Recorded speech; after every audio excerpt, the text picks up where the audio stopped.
This reach-in has a history. I inherited it with a little bit that I received from the original owner of Proof back in 2017, where it moved to my garage, and it lived there ever since. It didn't make the move to the Main Street Mesa bakery, but here we are, moving it to a new home, putting it back in service, after I clean it, that is. It's going to now be a warehouse fridge until we get a walk-in cooler in here, and it will allow us to start moving certain extra ingredients that are just taking up unnecessary space. Like, we have probably a 1 month supply of DNA chocolate right now on hand at the bakery, taking up some of the only refrigeration space available. And we obviously don't need a month's supply when we're already coming to this new facility several times a week. I just got the keys last week to it. Pretty exciting. And we almost immediately brought flour here because that was literally just falling out of the other space almost. We're starting to have a hard time maneuvering around because of how much flour we were trying to store. If you go to our recent footage from Portugal, you might notice glimpses from Pedro's apartment bakery of reach-in refrigerators full of bread. And this is the fridge that comes to mind for me when I think of those types of memories. We used to fill it up. It was the only source of refrigeration we had. And when I first got it, it desperately needed a little bit of love. It wasn't really holding a low temperature. We didn't use it to store ingredients because it wasn't reliable at refrigeration temperatures. It was more like 60 degrees at the time. So I was a little nervous about this. Let's see if it clears the door.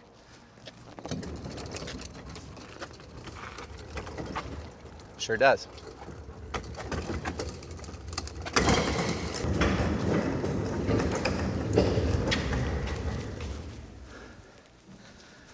Kind of deciding what to do with this thing right now. The whole space is definitely not configured in its final configuration, but welcome to our new warehouse. I'm going to give you a quick tour of the whole place. It's right next to what I'll show you next, which is a satellite bakery location for us. That is street side and in a great part in town to attract a lot of customers, plenty of parking.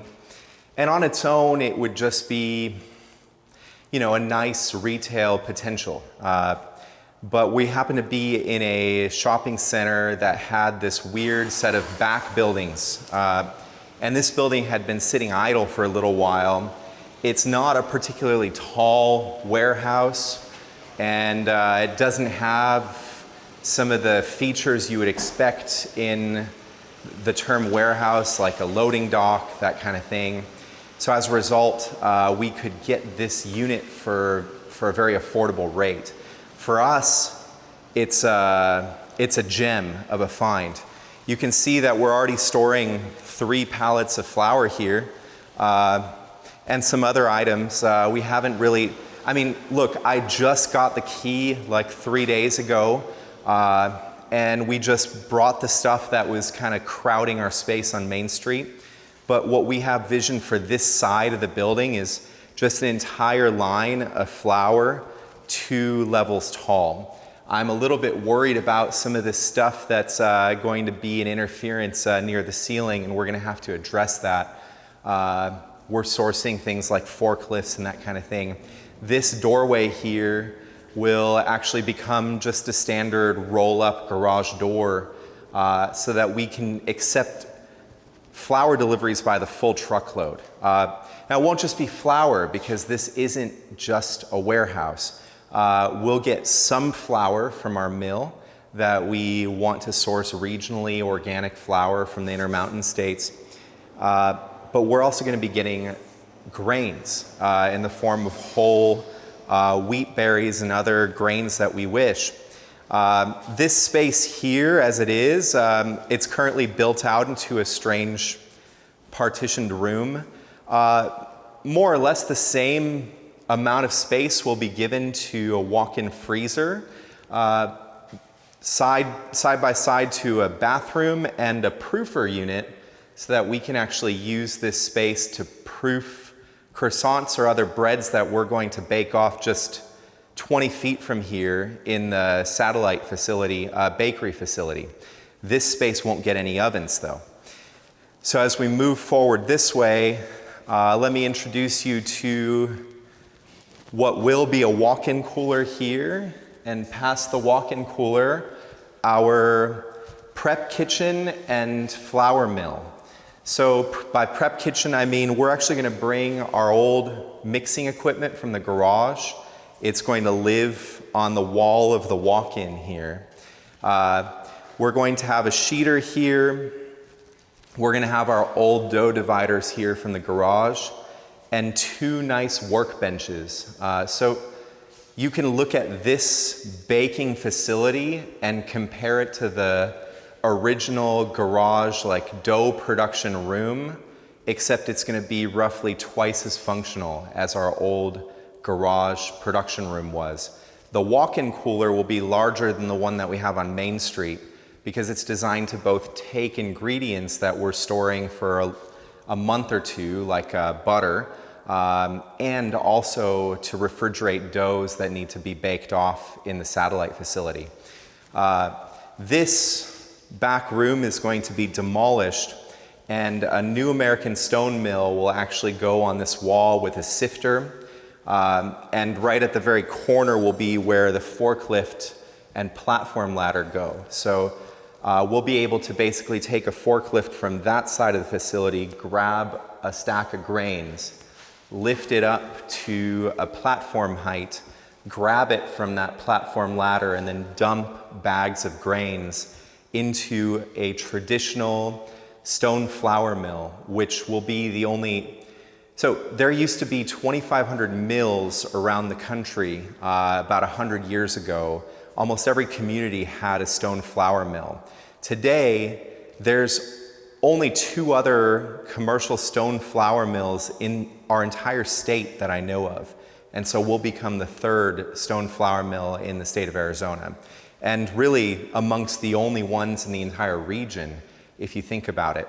I'm very excited about that transition because it will change the very nature of how we produce bread. We will no longer be subject to a selection of just the flour that is out there and available to us. We will be able to buy whichever grains that we wish to incorporate. And so now you can start to see the themes of the whole year. Like we've been doing buckwheat and rye and Coruscant and practicing fresh milling on a tiny little tabletop mill. Well, it's not very efficient for us to mill on that tiny tabletop mill, but it is super helpful to learn about the milling, to learn about how to use the freshly milled grains in our current recipes, and to be ready to go the moment that we come into this facility. So a couple months ago in the summer, I was just browsing real estate because I really wanted to solve this problem of storage.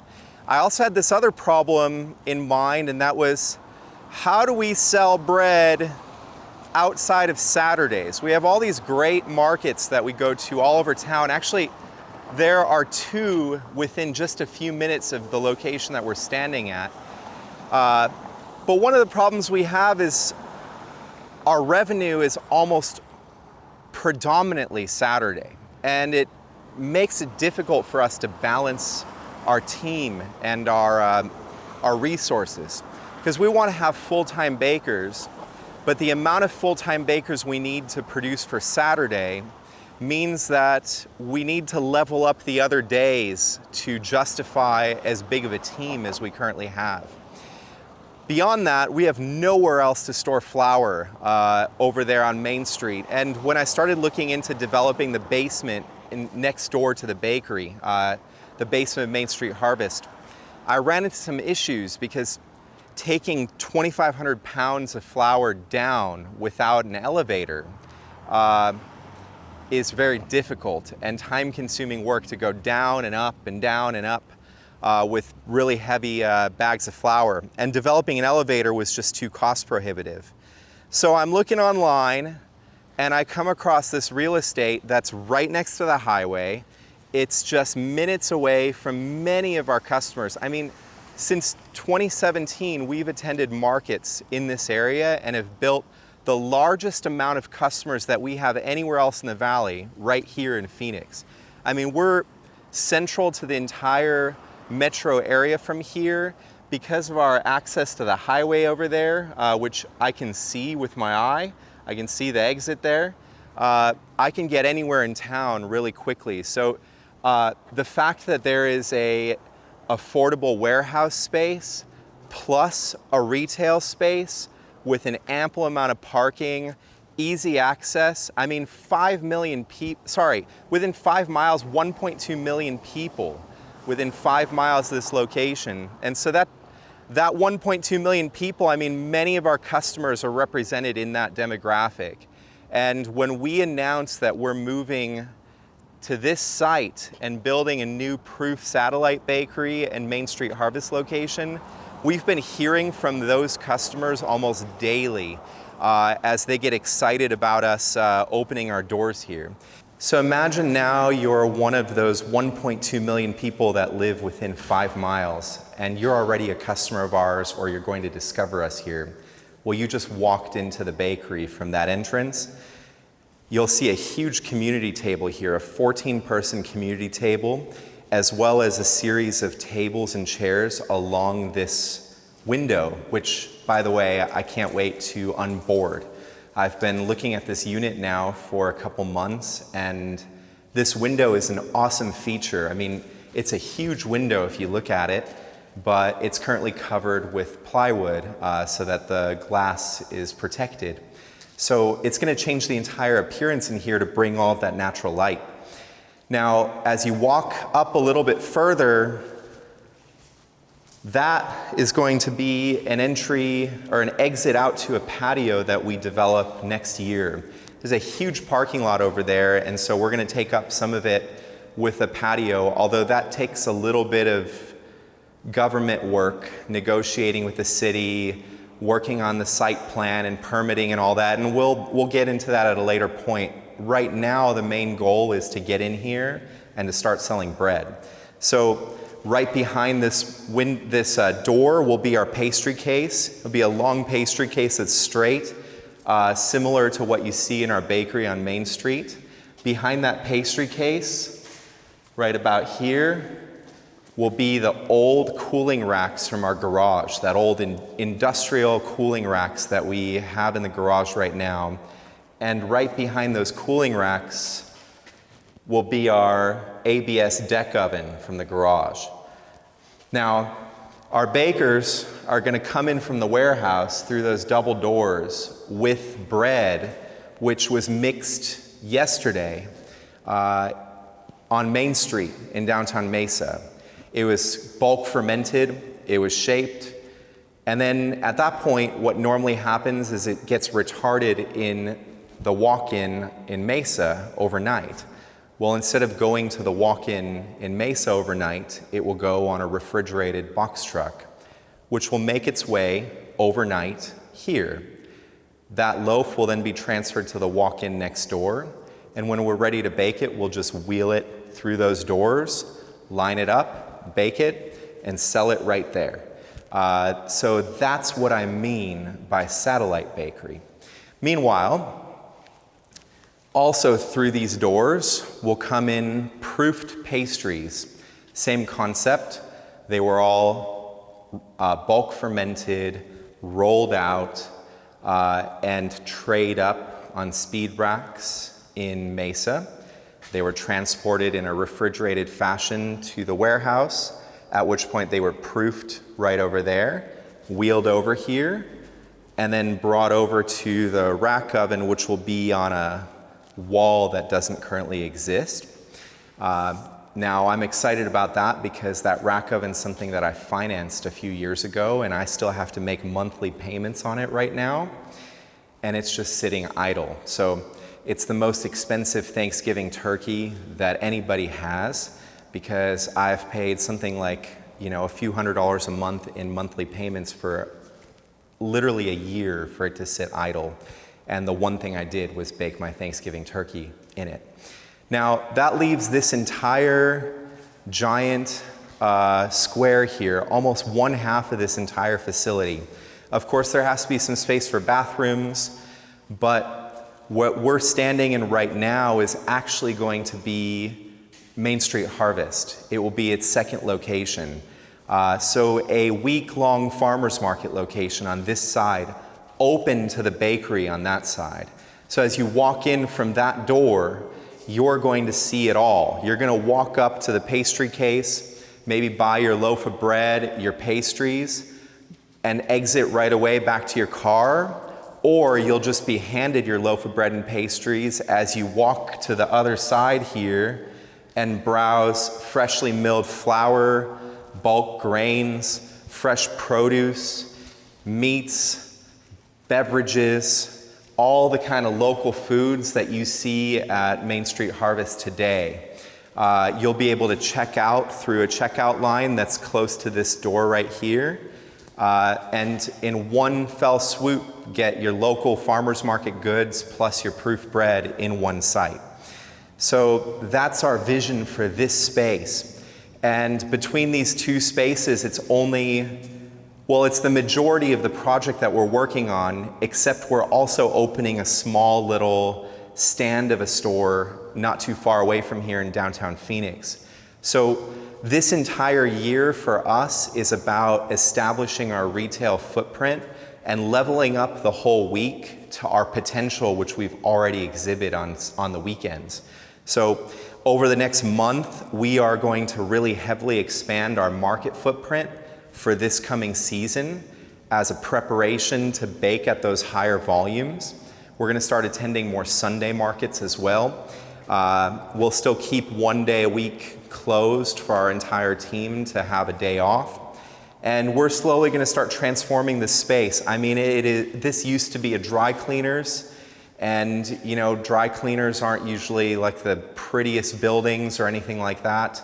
The building itself, it's got great bones. And so you might see just a blank shell, but actually it's one of the few commercial buildings in the area that has cement ceilings. So it's a very well-insulated building.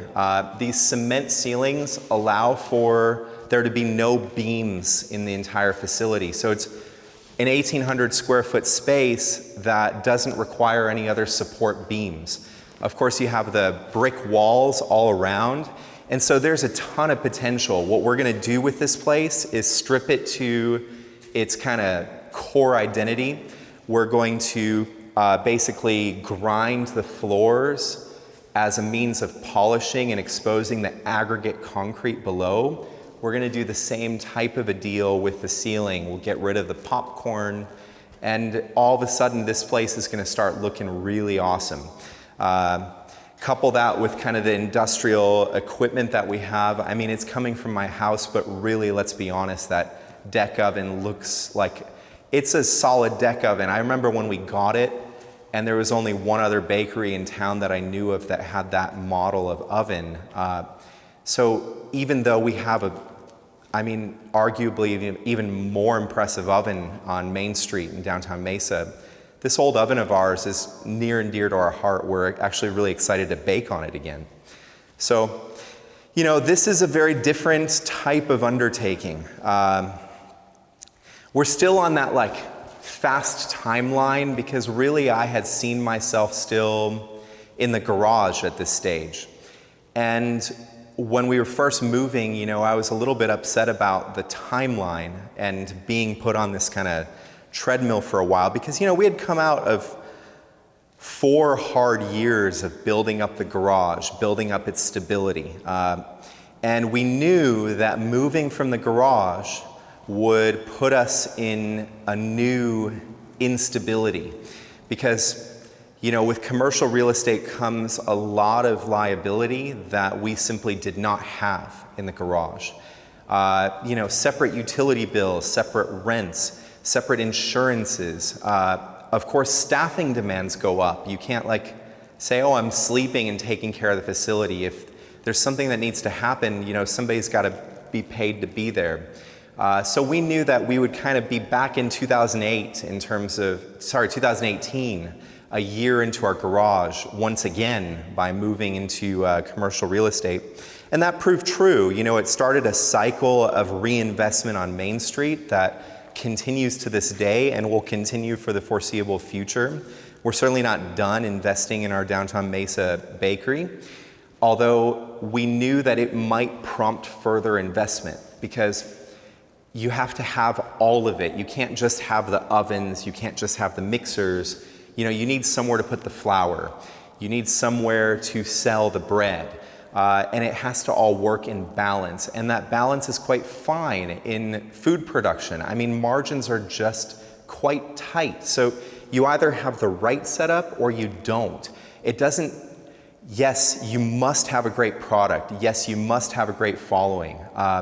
You must have a great and loyal customer base, but that's not always good enough. You also have to think about the balance of the whole picture. Do you have enough demand for the amount of bread that you can put out and for the amount of base cost that you have to put out to be at a sustainable level?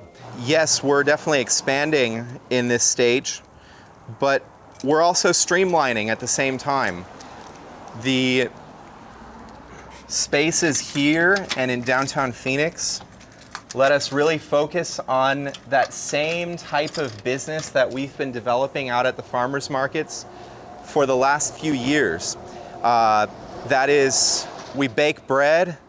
The moment that it's baked, we get it ready to sell to people fresh that are our own customers coming to our locations. This is what we've done at the farmers markets for years. We have the vehicles for it. We have all the right setup to do this. And we can get away from some of the harder types of work that we've been doing, like residential delivery, which has proved to be very expensive and difficult to pull off. So it's kind of a focusing of efforts. And it is underpinned by all the work that we've been doing over the last year with our team. We couldn't do this alone. Obviously, like a year ago, there was 5 of us working in proof. And, if you just spread all 5 between 4 places, can't get a whole lot of work done. But now we have a little bit more of a team to build off of, and we can build our safety and grow into our community. So, this entire journey amounts to that. It's going from a residential garage and being almost an event-based bakery to actually being a retail community bakery for our metro area. This is kind of a completion step. What comes from here really depends on kind of the will of the group. But this portfolio that we're building with this satellite bakery, our headquarters in downtown Mesa, and a tiny storefront in downtown Phoenix will give us enough of a base foundation that we can restabilize. We can get back to focusing on refinement for a couple seasons because it's been nothing but growth since the beginning. And growth doesn't let you do the type of refinement that we really wish to do. You're refining in ways relevant to growth, but you're not refining necessarily in ways relevant to stability. And we would like several business cycles of stability before we look back onto the horizon for what comes next. So here we go.